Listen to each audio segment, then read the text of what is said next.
هذا الجهاز قد يهم مربي الطيور، وهو يقيس درجة الحرارة بالغرفة داخل الغرفة وخارجها، وأيضا نسبة الرطوبة بالغرفة.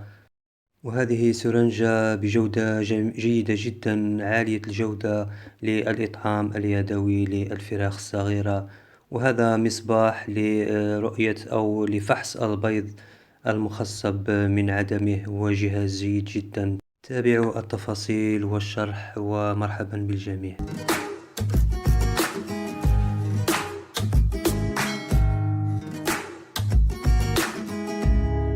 السلام عليكم ورحمة الله، الإخوة الكرام، مرحبا في هذا الموضوع البسيط.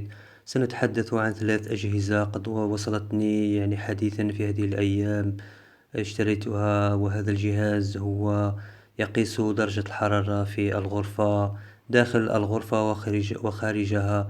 نعرف درجة الحرارة أين توجد الطيور، وبها هذا السلك الذي يقيس درجة الرطوبة أيضا، وبها مقياس داخلي لدرجة الرطوبة التي بالمكان.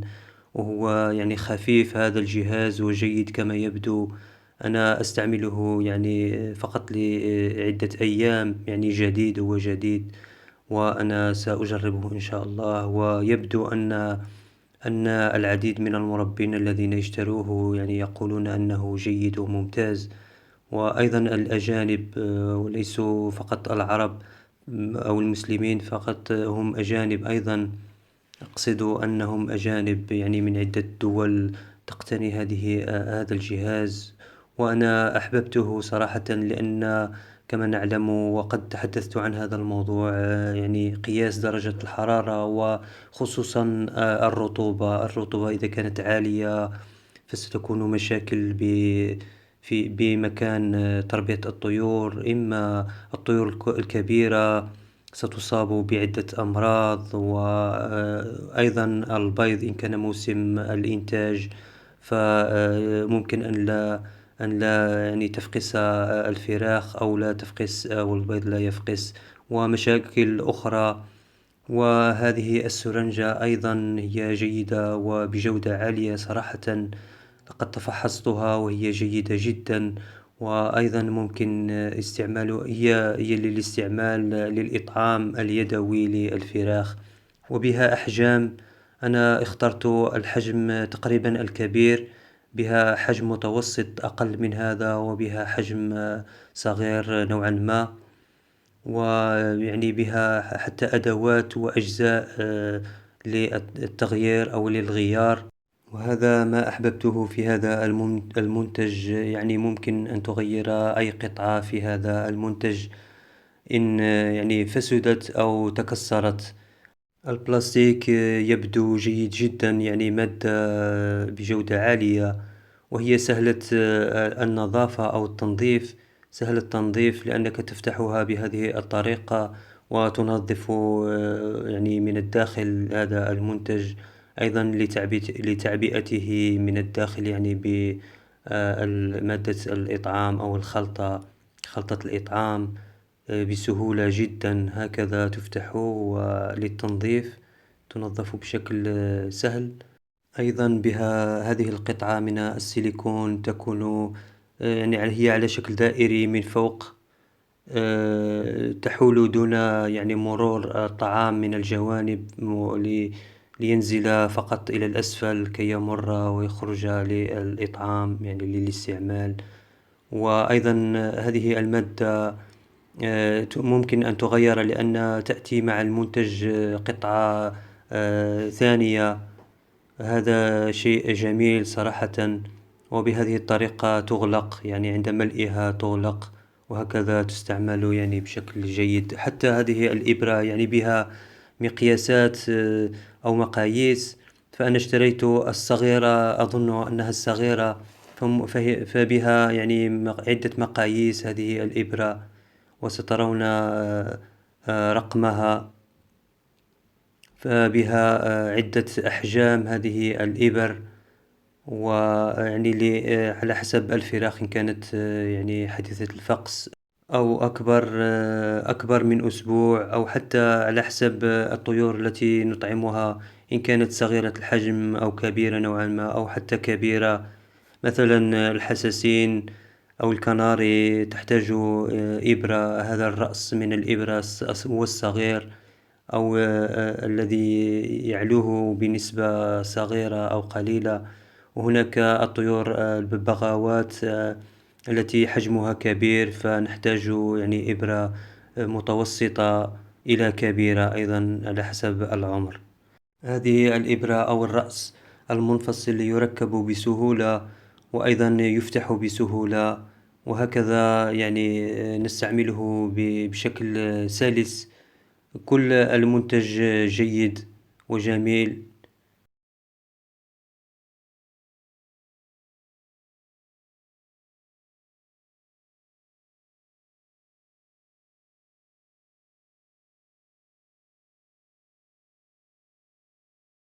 3 منتج وهو هذا المصباح، مصباح الفحص، فحص البيض، بيض الطيور بشتى أنواعها، وخاصة الطيور الصغيرة، حساسين، كناري، هجين. حتى لفحص بيض طيور الببغاوات فهو جيد جدا. هذا المصباح خفيف ويبدو يعني جودة جيدة، وهو خاص بفحص بيض الطيور فقط وليس للاستعمال يعني العادي. فالضوء المنبعث منه لا يضر البيض بأي شيء، يعني ضوء جيد، ويعني فقط يفحص ولا يضر الجنين ولا الشعيرات الدموية، بخلاف بعض الهواتف التي تكون يعني صعبة. وخاصة الضوء الذي يكون به حرارة وسخونة، تنبعث منه درجة حرارة يعني ممكن أن تقتل الفرخ، وهذا حدث مع العديد. والعديد بعضهم يفحص البيض بجهاز ويقتل تلك الشعيرات أو الفرخ، ولا يعني لا يعرف ما هو السبب الذي قتل الفرخ داخل البيضة، أو لم يتكون الجنين بعد ذلك. هذا المنتج جيد جدا، وأنا جربته فقط هكذا كما ترون، فرأيت أنه ممتاز. تضع البيضة إما من فوق بهذا الشكل، وعليك بطبيعة الحال الاحتياط لكي لا تنكسر البيضة، أو تضع البيضة فوق قماش لين وتفحصها بهذا الشكل دون رفع البيضة يعني في العلو، يعني خشية أن تنكسر. وممكن فحص البيض مباشرة في العش بعد سحب العش خارجا، لكن ربما لن تجدي الطريقة نفعًا، فحص البيض مباشرة في العُش. فأنا أحبذ إخراج البيض خارجًا، وبطبيعة الحال يكون المكان مُعتَّم، يعني ليس به ضوء، تطفئ أي ضوء بالمكان تكون ظلمة، وتفحص البيض كي ترى بشكل جيد. وهذا الجهاز ممكن فتحه أيضًا لأنه يعمل ببطارية صغيرة، البطارية الصغيرة جدًا سترونها بعد قليل. وهذا الجهاز يعني خفيف، والمصباح هو قوي. هذا ما أعجبني. وممكن تغيير البطارية كما قلت، هو يعمل ببطارية جيدة يعني خفيفة، وهي الصغيرة صغيرة الحجم، ويعني لا يستهلك الكثير من البطارية، وأنت تستعمله فقط في موسم الإنتاج، فلن يكلف شيئا، وهو جيد هذا المنتج صراحة. أفضل من استعمال دائما الهاتف، وهو حتى ثمنه لا يتعدى $3، فهو منتج جيد. من يسأل عن الأثمنة وإلى غير ذلك، يعني هذه المنتجات، فليترك تعليقا. بالنسبة لهذه المنتجات وغيرها، إن شاء الله في المستقبل سأقتني بعض المنتجات الأخرى الضرورية في الإنتاج وفي تربية الطيور. هذه المنتجات يعني صراحة ضرورية تكون عند المربي، منتجات نحتاجها دائما في تربيتنا للطيور، وأخرى تكون يعني لسلامة طيورنا. وكهذا الجهاز هو لسلامة البيض، يعني لا نضر البيض، فهو جيد الاستعمال ونافع جدا وبجودة جيدة جدا. وإذا هذه هي المواد أو المنتجات التي اقتنيتها، ويعني بعجالة أو باختصار هي جيدة كما ما رأيتها بالعين المجردة وفحصتها، فهي ممتازة. وسأضعها يعني لطيوري، وسأستعملها لطيوري إن شاء الله في المستقبل.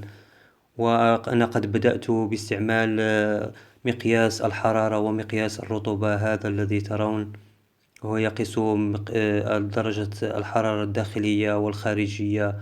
وبهذا الحد إخوتي أكتفي. لا تنسونا بالدعم، دعم الفيديو ودعم القناة. شكرا لتتبعكم، إلى فيديو قادم إن شاء الله. تحياتي والسلام عليكم.